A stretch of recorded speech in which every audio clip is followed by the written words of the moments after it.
Hi everyone, here's Cam from the Impera team, and I would like to say a few words about upcoming update and what to expect. Biggest change is overhaul of Greek colonies, which go for Massalia, Bosporus and Colchis.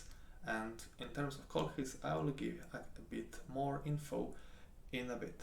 So starting from the biggest change about them, well, they're going to lose barrack lines. Instead, they'll get settlement lines. What does it do? Well, it lets you decide whether you go with Greek development or native development. So let's take Bosporus as an example.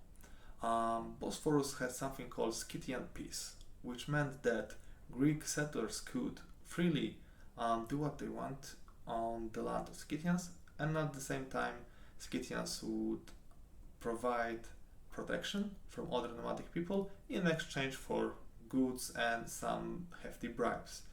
So what does it mean in terms of gameplay? Well, for example, if you go with Greek line, you will get some Greek units like, of course, your standard hoplites, but you'll probably miss some of lower tier units. You might not get also the best cavalry options.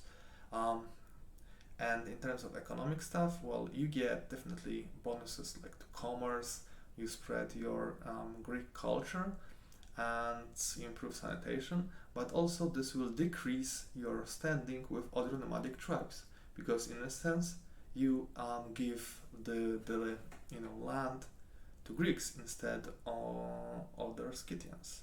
And of course, if you go with Scythian line, you get some light troops, you get good archers, and you get amazing cavalry options for you to pick. And in exchange, you get some agriculture bonuses. You get bonus to combating banditry, because in essence, your Scythian settlers are dealing with any potential bandits. But at the same time, you will also get a bonus to diplomacy with other nomadic tribes.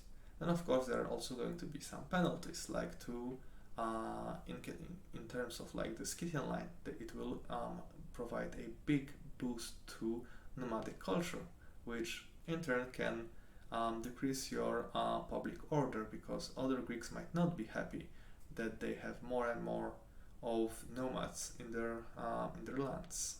So it will be a bit of a choice. It will be working the same way for Massalia, with where main line is Greek line and second line is Celtic line.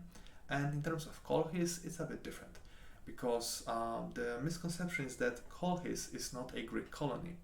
It's a Carthaginian state ruled by Carthaginians, and Greeks are just a prominent minority, but still a minority. And in terms of Colchis, your main line will be your Carthaginian line that spreads your Georgian culture, but Greek line will be the second line that will of course come with own bonuses and penalties that will come into play, especially in a bit of a late game, which will be, I think, a nice choice for player, and it will give you some more options like what to do. And since we're also overcalling victory conditions, you probably might not need anymore to capture some outlandish lands if you play as some of the smaller factions like Massalia. Probably as a Massalia you might not need to actually hold Egypt, because why would you? It does not make really much sense when you think about it. Even when you don't think about it, it doesn't make sense. But anyway, stuff like this will be gone, and hopefully victory conditions will make much more sense. So yeah, that's just a brief overview. Hope you guys enjoyed it, and stay tuned for more information soon. Bye.